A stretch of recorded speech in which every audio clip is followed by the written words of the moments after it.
Still living like I don't regret nothing. Still living life like I got a reset button. Play the games with it, then I hit the eject button. Still seeing red like I gotta correct something. Still in the loop, so I know the connect coming. Ain't no yoga mat, still ready to stretch some. Yeah. Welcome back to another episode of Straight Live Podcast. And tonight we doing something different. We doing something special. We got a special guest in the building. Can you introduce yourself and let the people know who you are? Hello, my name's Kayla. Create with Kayla. I'm an interior designer, and I do a little poetry too. That's what's up. Let's make some noise for Kayla.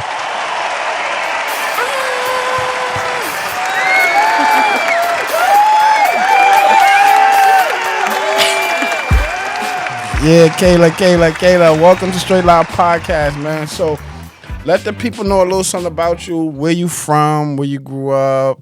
All right. I'm from Central Jersey. I grew up in Freehold. Mm-hmm. Now I live in Westfield, super rich town. Yeah. I live right downtown. I like Westfield. Big houses. Yes. A lot of rich clients there, too. Yeah, that's what's up. So what is it that you into? What do you mean? Like, what's your career? I went to college for interior design. I went to Drexel in Philly. I graduated in 2018. And I got my minor in entrepreneurship. Mm-hmm. I love the entrepreneurial lifestyle. Working for myself, there's nothing better. I get to work with clients like direct, face-to-face. Mm-hmm. I work with contractors, architects, anybody who's on the project. And I love it. I mean, it's my passion for sure. It's my art. What made you want to be an interior decorator, right?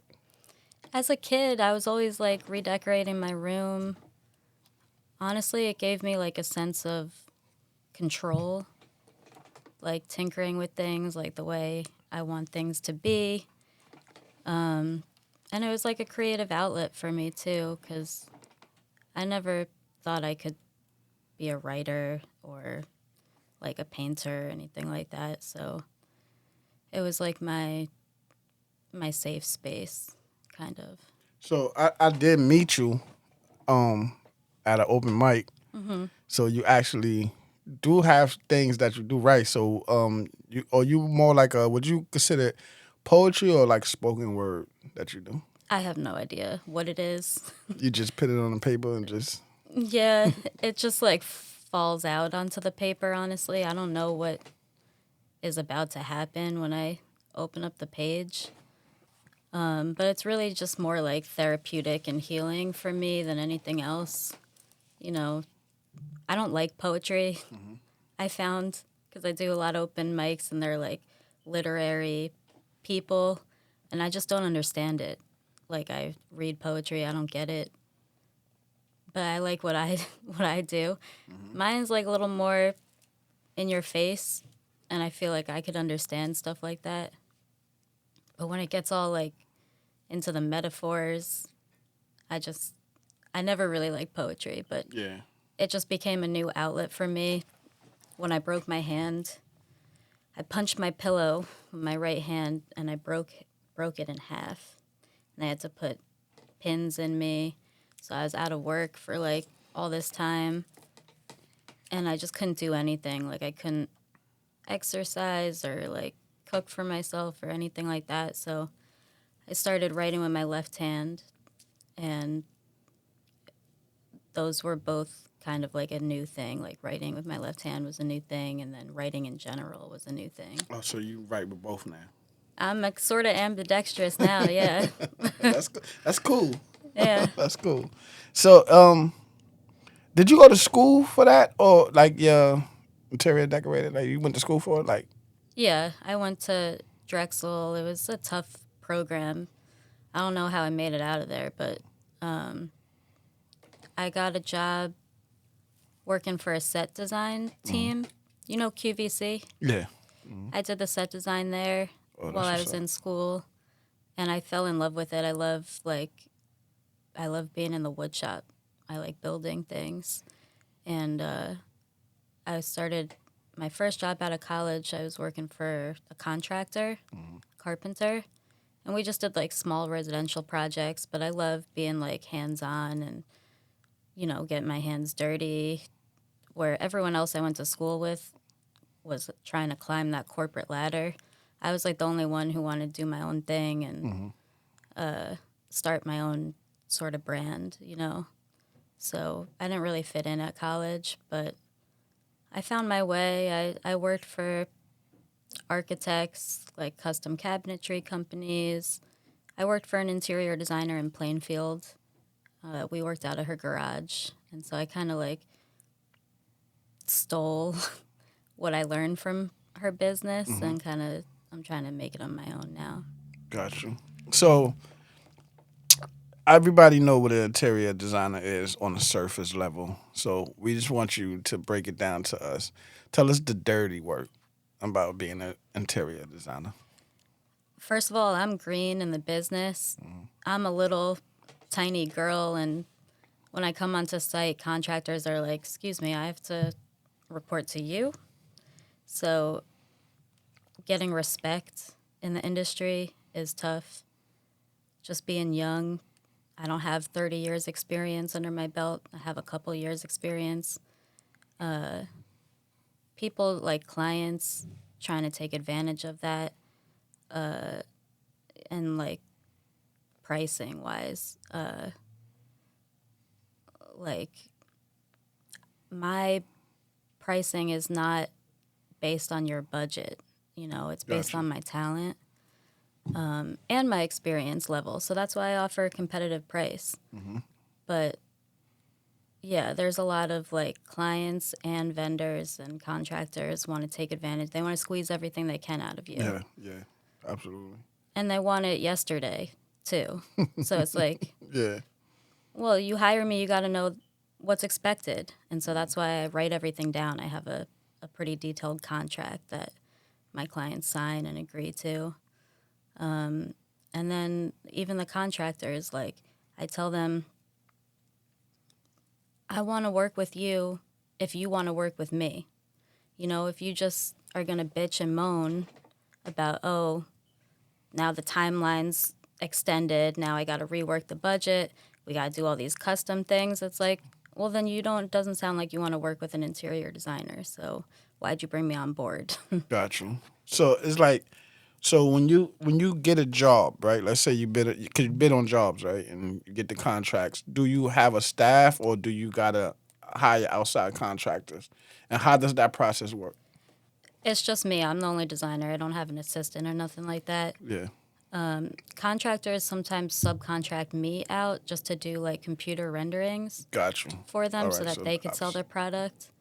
But sometimes I subcontract a contractor out that, if I have like a custom piece that I need done that like a regular carpenter can't handle, I'll bring on my own guy. Got you. Is it hard sometimes finding like good people to work, especially Yes, like to sir. see your vision?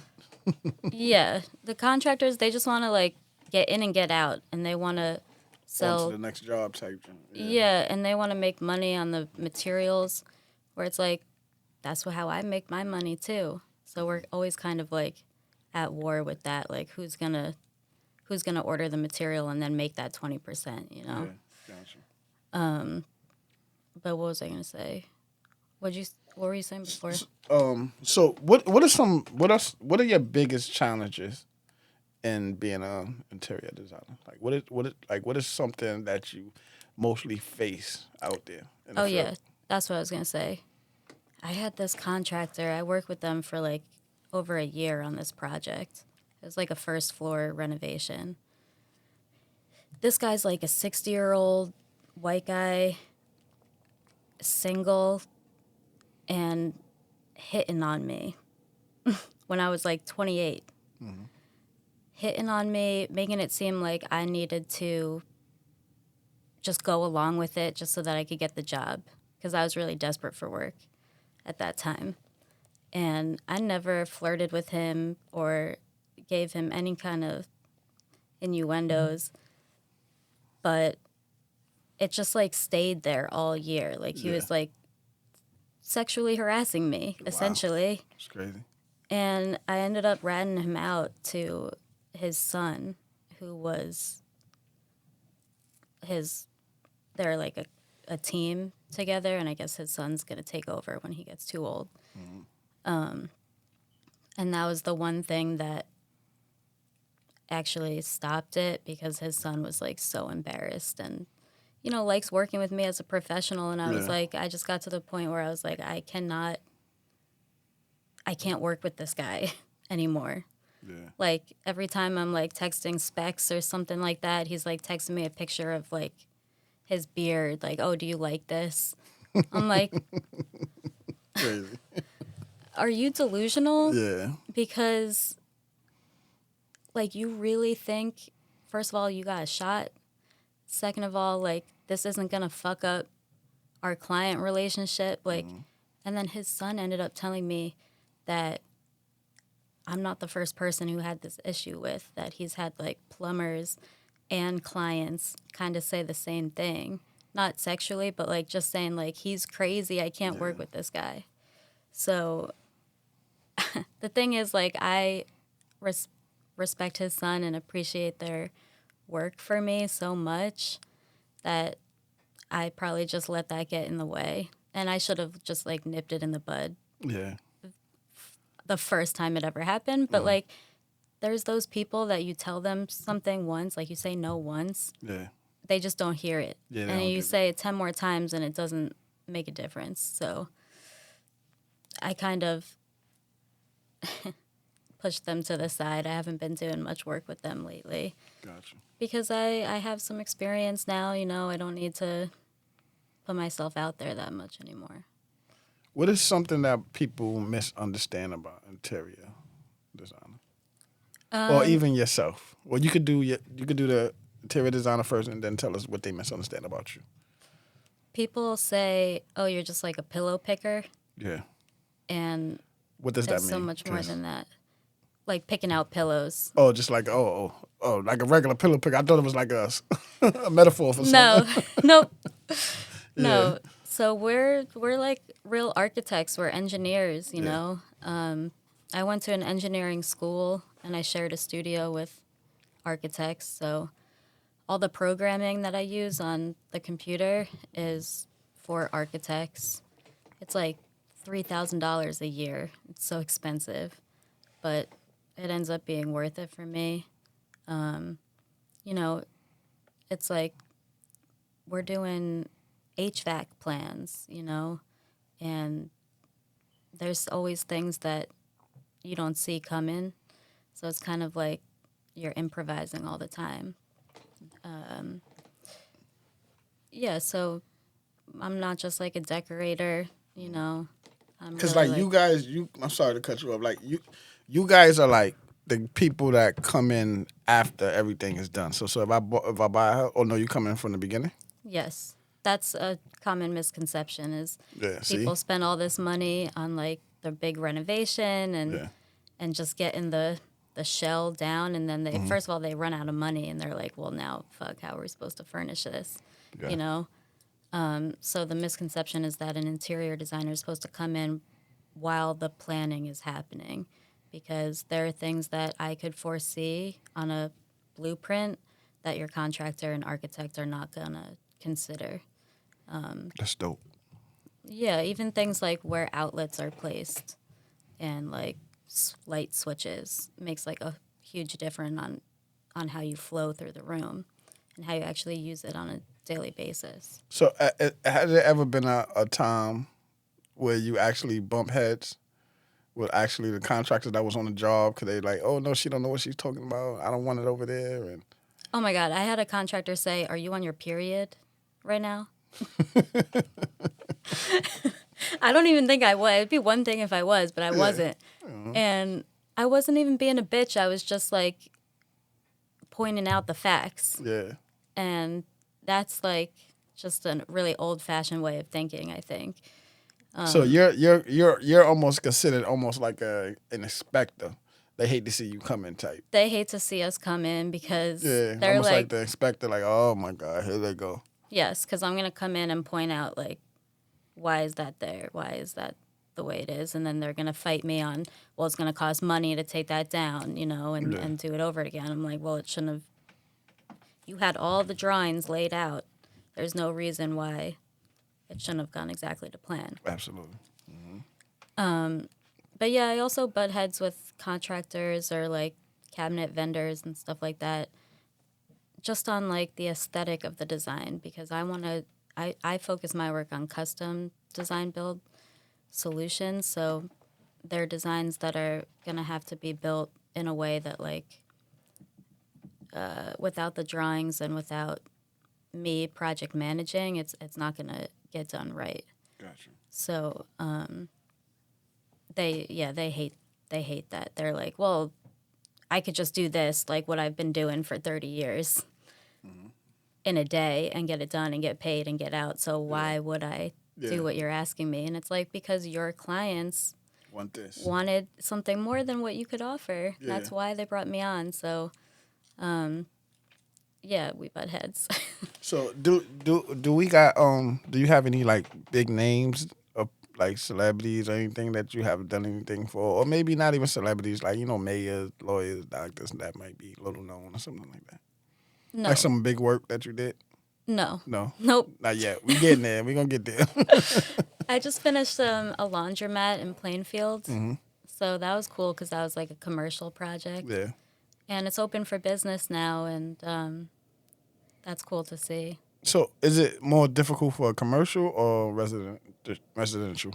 I would say residential for sure, because residential is such a personal thing. You're Yeah. working with people's homes and their They gotta- personalities. They gotta live there. They gotta see it every day. So Yeah. But like commercial, like sometimes you just get branding from like the company, got you. or, you know, it's just a lot more cut and dry. There's no like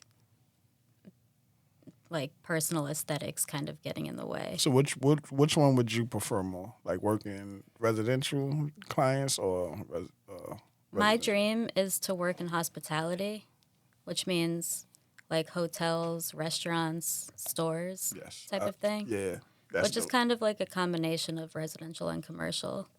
And also there's a lot of opportunity for like custom design build, fabrication, where, you know, in people's homes, they just want like a livable upgrade. They don't always want like to reinvent the wheel with design, you know.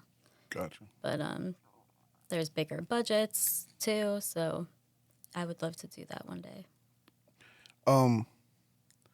What is the biggest job you have done so far? Would it be bigger than the laundromat? Let's say. The biggest job I had, it was in Cranford. It's like a castle, the house. It was so gorgeous. I'm obsessed with their house. And I did, we actually took their garage and built rooms within the garage because it was so big and they didn't need that space. So we built like a mud room and a powder room in the garage. And then the kitchen was right off that. And then I did their living room, which was right off that.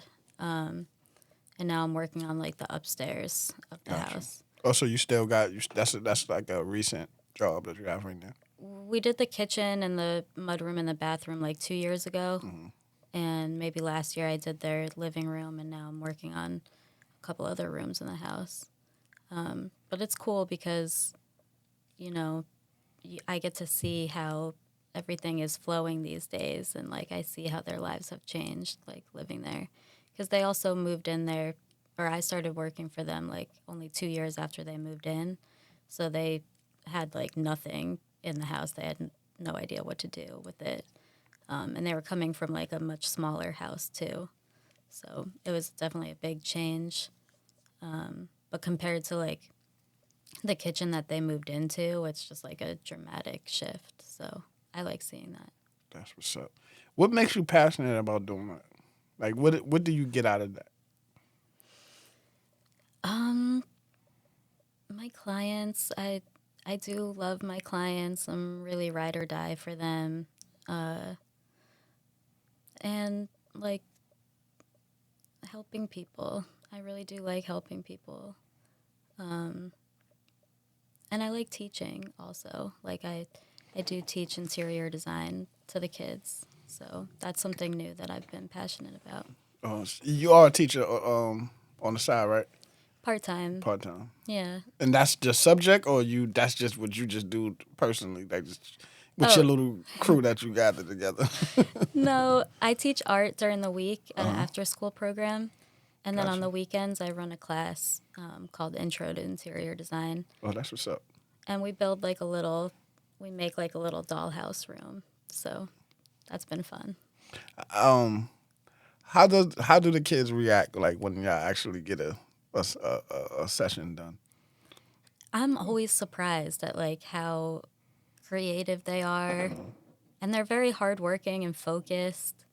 And I like learn from something from them every time. So that's really cool to see. What is your biggest fear? With you being an interior designer, as far as like with your company and meeting people and things like that. My biggest fear? I have a lot of them. But I don't know. I am pretty fearless. Like, I started out the company just by cold calling contractors and saying, like, da, da, da, da, da, I'm Kayla. I do renderings. You know, this is my price. You got any clients that need that? And then I got my foot in the door, and then the clients are like, love it. Let's keep going, you know? But my fear is probably like not being seen or heard or like understood for what I'm trying to like convey to my clients. And like maybe when things get like misconstrued, that's definitely my biggest fear, probably. Like what I'm trying to explain to you or what I'm trying to show you here, what's expected, that's not received, or it's received in a different way, because that just causes a lot of problems. So I always try to be like as clear as I can, you know. What is something that you let's say, because how many years you been doing this now? I started the LLC 3 years ago, but I've been working in the industry since I graduated college. So we got about how many years? 2018, 8 years. Like 8 years. So what is something that you notice now that you didn't notice at the beginning, and if you could have changed it, how would you like? What would be the difference? I think people respond to your authenticity, you know, and they're really buying you. They're not buying like the product or the service. They're buying like your opinion and your trust. And that's something that I didn't know off from experience back then. I was like, no, I just have to have the best renderings or like the best clients, the richest clients, you know. And now it's like, no, I could really work with anyone as long as we have a connection that's like trusting and, you know, they believe in me.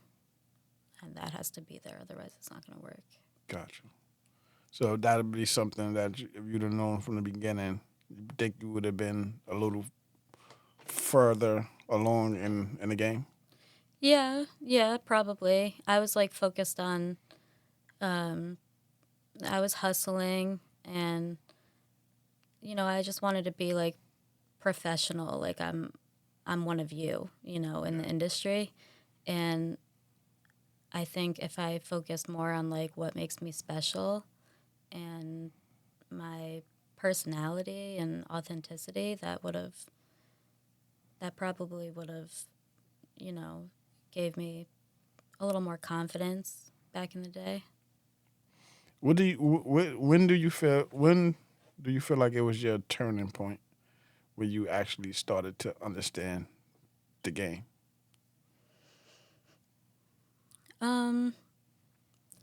When I was working for the interior designer, I was like back of house, so I saw all of the problems that happened with like higher end clients.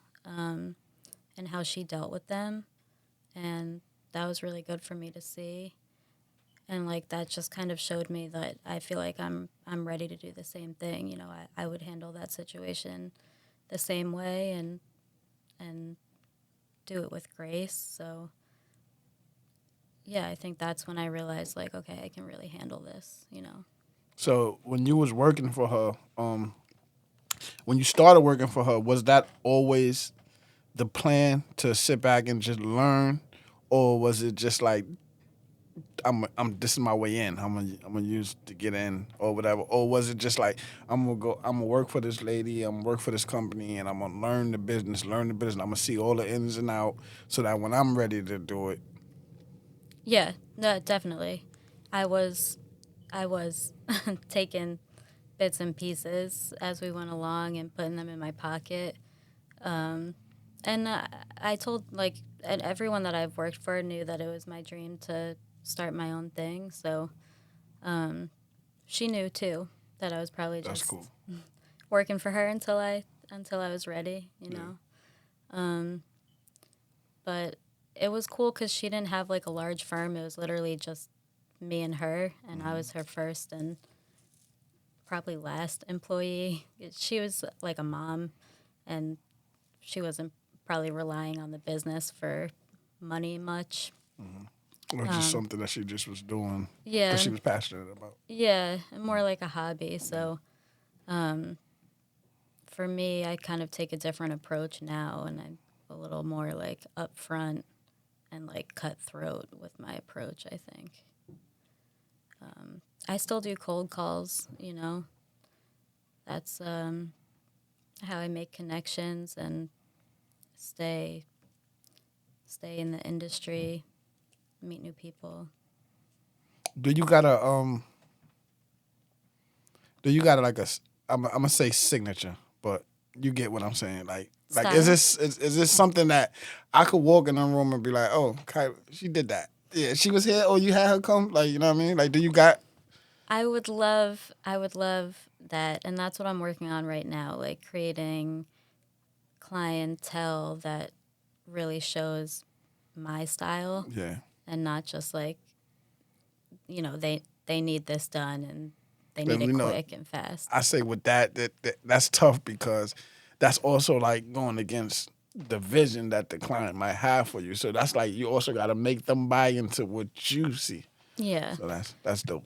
Yeah. A lot of my projects right now, like in my portfolio, it's my client's style. It's not necessarily my taste. But I do think that's part of being a good designer too, is, you know, listening to what they need and want and then sort of pushing their boundaries a little bit. Like, okay, I'm going to push you in this direction where I feel like that's more my style, but I'm just trying to push their limits for like a more elevated kind of look. Because if not, then they would just buy cheap furniture, you know, Yeah. and then they're not going to be happy with it in the long run. So, sort of like making decisions on their behalf and just like explaining and convincing them why this is going to, first of all, save you money in the long run. It's going to be like more durable than what you were thinking. Just things like that, you know, tricks of the trade that like you wouldn't know unless you were an interior designer. So, What is something people would be surprised about you? honestly, I think people are surprised to hear that or see that I'm doing these open mics. Yeah, I was very surprised when and it was good though, but I was very surprised. What do you find surprising? Just because I'm like little. Yeah, because you were just so quiet, and then when you got up there and actually, it was like a whole different person up there. Like, you know what I mean? So, because when I first met you, and it was like you were just so, you know, even after you got off the stage, you still was like, you know, I mean, we didn't talk much like we talking now, but you just seemed like so quiet, and then you just got up there and it was just like, boom. Yeah, yeah. I feel like I'm kind of making up for lost time because I was mute for a lot of my life, like up until I got to like high school, college. I really did not like open my mouth all day. Even with my family, like I was very, very shut out from them. So this is like the little me, like kid me, would never expect to see this happen. And like it's so surprising to me too. Like everyone that I know is like, "What you're doing? Why?" And I don't really know. Like I don't know if I'm gonna keep doing it for forever. Like Yeah. it kind of just seems like what I need right now. And Do I you don't get know. something from doing it? I do. I get like it's like a release, kind of. That's what it seemed like to me when I seen you. It was like something you got on your chest and Yeah. you just put it out. Yeah. Yes. And I think it's helped me with my clients too, because like I just say how it is on the mic, and like it just makes me realize I could be that with my clients too. Like when I was talking about authenticity, like let me tell you how it is right now. Like this is gonna cost you an extra $5,000, no matter which way you split it. Where like in the past I'd be like, it's beautiful, like come on, Yeah. And like when you're just upfront and you're like, this is what it is, take it or leave it. I think people respond to that more. So What things excite you? Like what put a smile on your face? um I'm thinking about my dollhouse that I have at my house. That's like an ongoing project that I always work on. I love thrifting and antiquing and going to estate sales, and I always find pieces for my dollhouse or my real house, and then redecorating, and that's definitely like one of my favorite hobbies. What excites me in other ways of life? I'm not sure. Work has always been like my main focus, and I'm just like a workaholic and usually like distracting myself with work.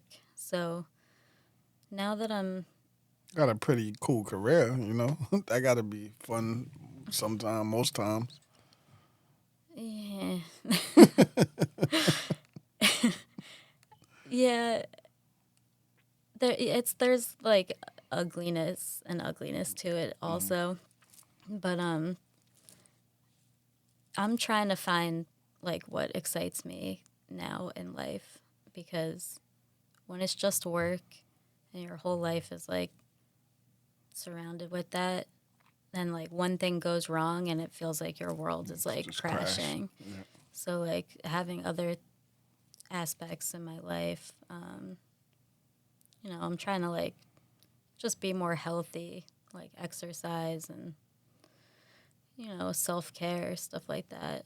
So it's tough. It's not easy. Give us a life motto that you live by. Motto that you live by. Okay.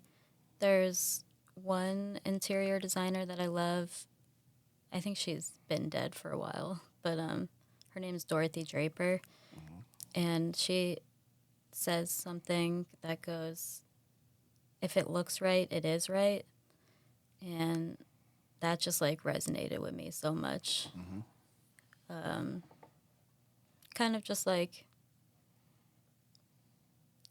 trust your gut, like, well, it can't be wrong if it doesn't look wrong. So I like that. What was your younger childhood like?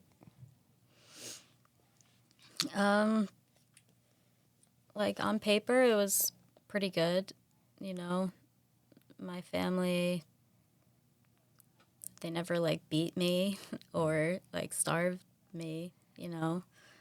But I would say that there were parts of my childhood that I think were like neglected a little bit emotionally, and that I carry that around with me still. I was like very, very, very shy. I had like an identity crisis. I was so insecure. I never really had friends. So I kind of like found myself when I was in college. And then ever since, you know, I had a really great partner, my boyfriend, who I think helped me like find myself too in other ways. But my childhood was, I don't think of it very fondly, you know. But I'm in therapy now, and like I'm supposed to be doing family therapy also, which is gonna be tough. But like, You got siblings? yeah, I have a younger sister. She's actually a graphic designer, so Well, that's what's up. You got art in the family. Did that come from your parents, or that's we just don't know something? where it came from because it's just us. Yeah. Yeah, my dad's an engineer. Well, that's basically what do he engineer? Systems integration is what he calls it. Like, I think he just programs like factory machines, like how they. Yeah. I mean, that's pretty much, y'all just do it in different aspects, but Yeah, no, he uses AutoCAD, and I love AutoCAD. I could do AutoCAD all day. It makes so much sense to me. So I think I got that from him for sure. gotcha. But my mom's a teacher, so I think Well, I you got that from her. Yeah. Yeah, no, my parents are nice people. It's just like they're not very educated Yeah.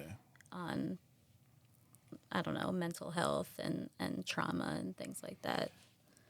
Yeah, we kind of I don't know your age, but I'm 42. I don't know if you're close to that, but I'm 30. 30. Yeah, well, it's almost the same bracket, but we just grew up in a rough time. Like a lot of things that like even like my kids how they express things now, we didn't get to express them things back in the day. If something was bothering us, we had to just go sit our ass down and Yeah. man No, up exactly. about it. You know what I mean? Exactly. My dad said throw some dirt on it Yeah. when I broke my arm. He told me to throw some dirt on it. So, but yeah, these kids today, like even just from teaching, I see it. Like, They like I'm not gonna call them weak, but it's just like they wouldn't they don't go through what we had to go through. Like, like my daughter, she got my grandchild and it's like too much. I need a break. We didn't have that opportunity. My mother was like, you had them, you better go. yes, yep, yeah, no, and there's like a lot of guilt that comes out of that. I think, like Yeah. my mother is a guilt tripper, so I kind of grew up with a lot of stuff buried deep down, and I never felt like I could talk about things because it just wouldn't get me anywhere. Do back y'all then. have a relationship, like some type of relationship? My parents? Yeah. Yeah, we see each other kind of like somewhat often, but we kind of just chit chat nowadays Gotcha. because talking about real things is It just too turned hectic. chaos. Yes. Yeah. Yep. Nobody want to take the accountability for nothing, so everything just started to go left. Yes. I get it. I definitely get it.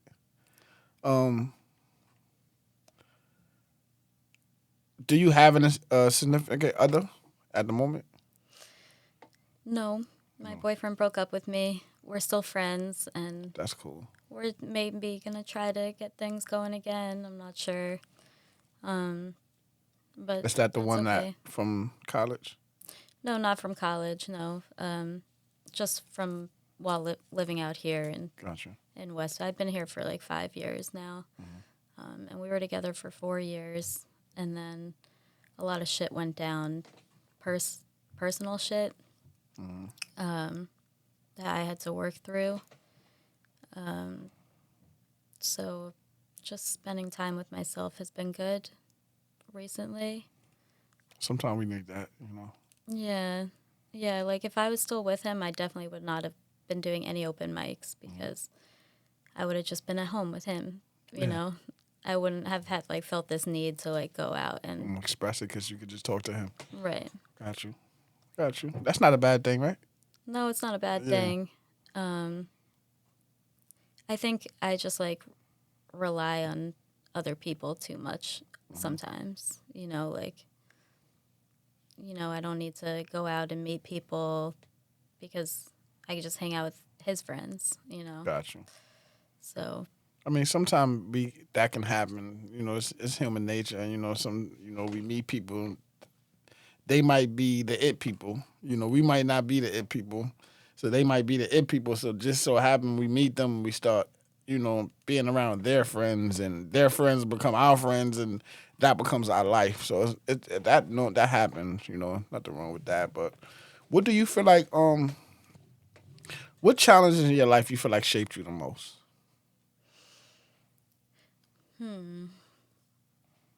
I think Mean Girls is one. I know You said you and girls Mean Girls. or mean girls? Mean Girls. Like being bullied as a kid, I could sniff it a mile away, a mean girl, like jealousy. And I had this one friend.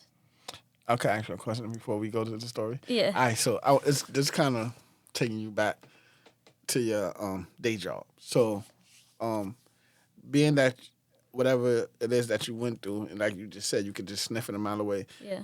Do you notice that quick in the school setting, like when you're dealing with the kids? Oh, yes. And how do you react with that? I don't I mean shut that down. Yeah. I shut that down immediately.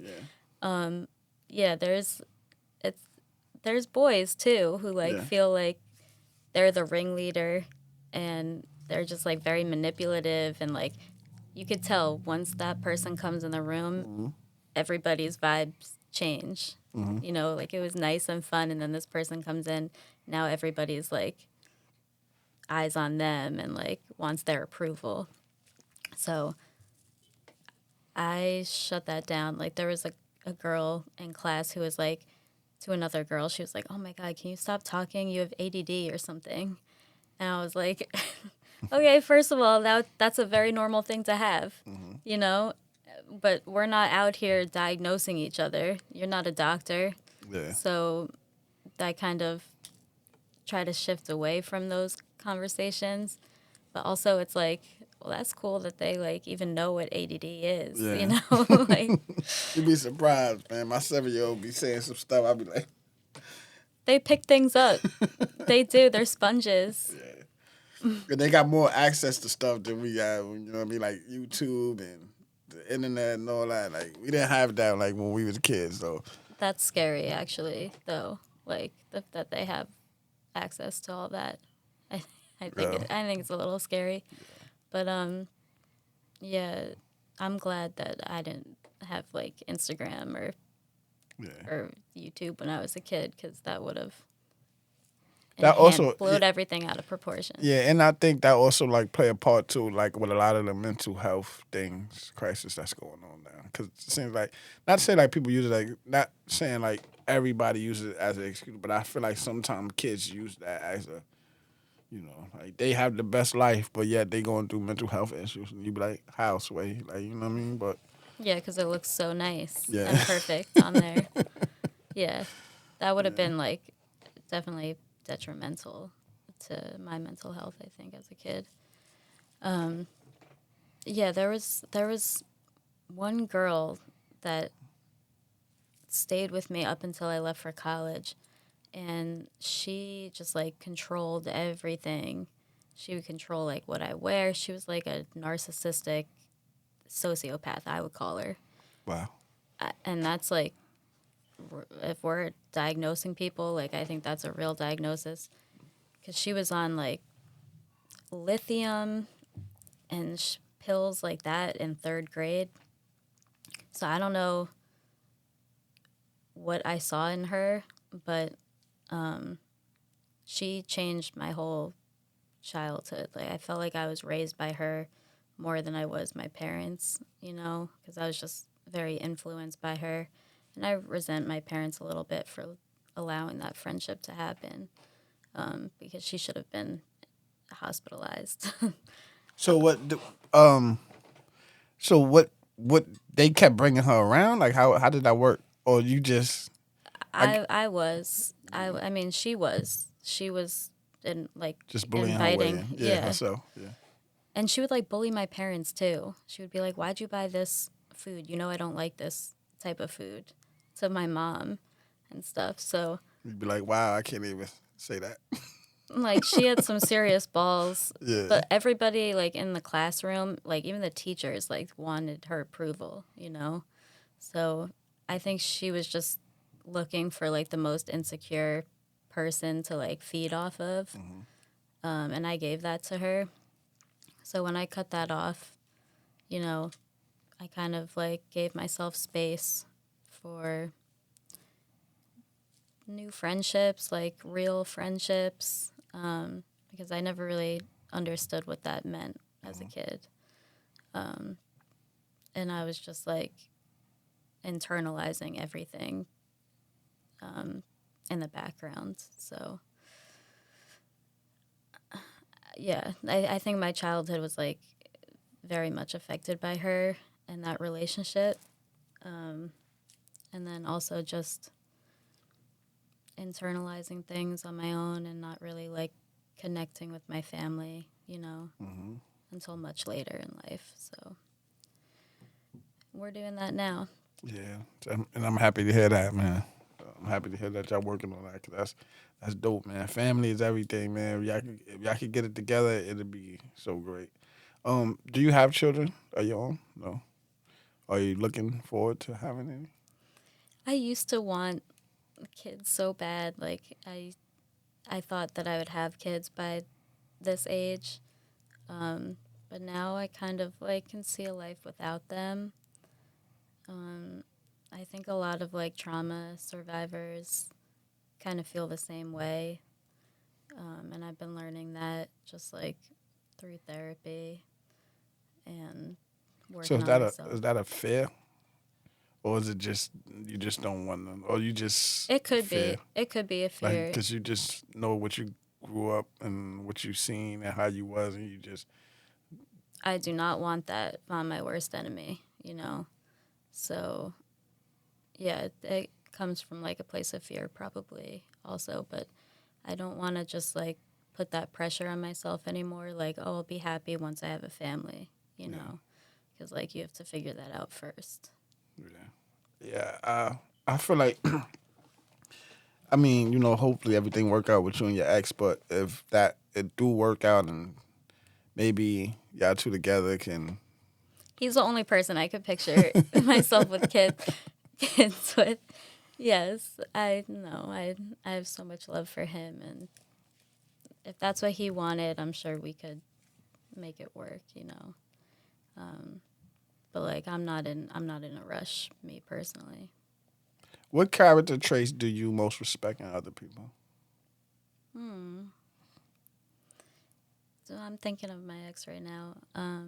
He's very compassionate and like understanding, and he works as a lawyer for like underprivileged people. So he kind of gives like a voice to people that wouldn't otherwise have one, and I really respect that in him or anyone, you know.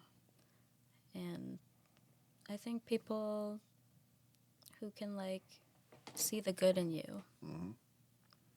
I think that's really respectable, because it's so easy to see the bad in people, for me at least, you know.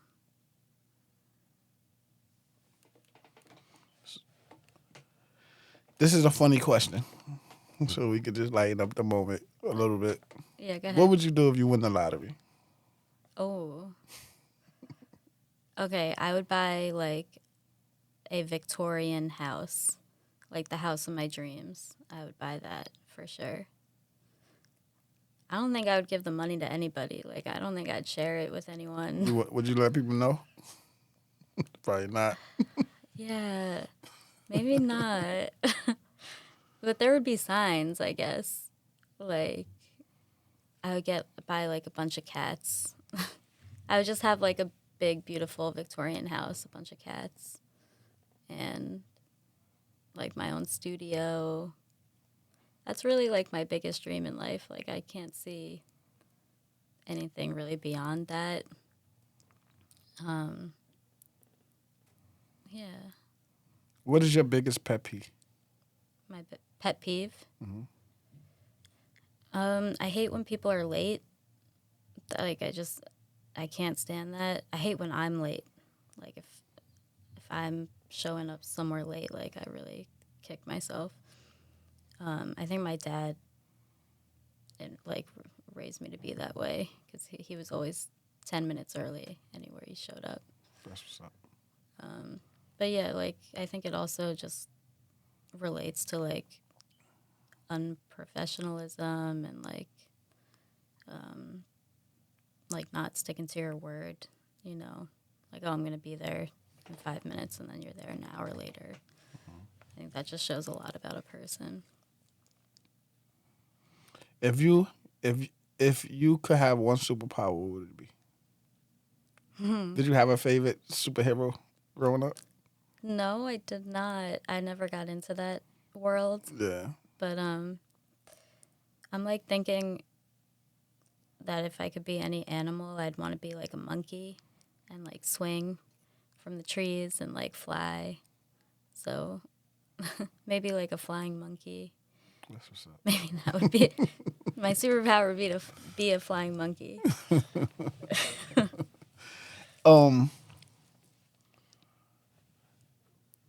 All right. What star sign are you? Oh, like horoscope? Yeah. I'm a Scorpio. Scorpio. You like my brother. November? Yeah, What? November 16th. Oh shit, that's my brother. Really? We have the same birthday? Yeah, same birthday. His birthday November 16th. Man, is he something else? Yeah, Scorpios are, a little feisty. I got my first tattoo, actually, this little M. I don't know nothing about You don't really. astrology, you but don't? like, I wanted a Yeah. tattoo, I'm big. so I got it. I'm not big on it, but I follow it. I'm a Sagittarius, so Okay, what does that mean? What are Sagittarius is like? good people. Of course, I'm gonna say that. Yeah. But like, we real passionate about something. Like, if we want to do it, we gonna do it. Like, we don't wait for people. Like, we just go. And every person that I meet, Sagittarius, especially in my month, is always like that. Like, you know. Driven. Yeah, like Right. very, very, very driven people. If you could give somebody advice on somebody wanted to be an interior designer, a teacher, you know, or just a good person, what advice would you give them? I would say, like, have fun with it. Like, you're not working if you're having fun, you know? And just, like, don't put too much pressure on yourself because that's where you box yourself in, you know? If you just stay open to new opportunities, learning something new, like not feeling like you know everything about a certain subject, you know? Like, no, you could always be humbled and learn something new. So I think that's some good advice. I wish someone gave me that advice when I was young. What's the biggest takeaway you hope your listeners learn? Don't be afraid. Like, don't be afraid to be yourself and put yourself out there. It's going to show up in different ways, you know? Like, I believe in karma. And I think what you put out there is what you get back. So, yeah. What and for interior designer, what would you recommend for a younger person as far as wanting to get into the field? Like, what should they look for, stay away, steps they should take that you feel like? you didn't take them steps when you was coming up? And if you could go back, you would do it. Yeah, I would say like get as much experience as possible in the field that you want. I didn't get a lot of experience. I like hopped around from like different types of jobs. Like, oh, that wasn't right because of this little thing, but this one will be right because it's different. And I think you just have to like find what your niche is, but you can only do that by working, you know. So just get as much experience as you can, and then fake it till you make it. Facts. I feel like that's with everything. Right. Just gotta just fake it till you make it, man. So what's next for you? Like, what can we expect from you? Where you see yourself like in 5 years? In 5 years, I think hopefully I've built the business up a little more to where like I just work out of my apartment now, so I would love to have like a studio space. Any space at all would be nice. I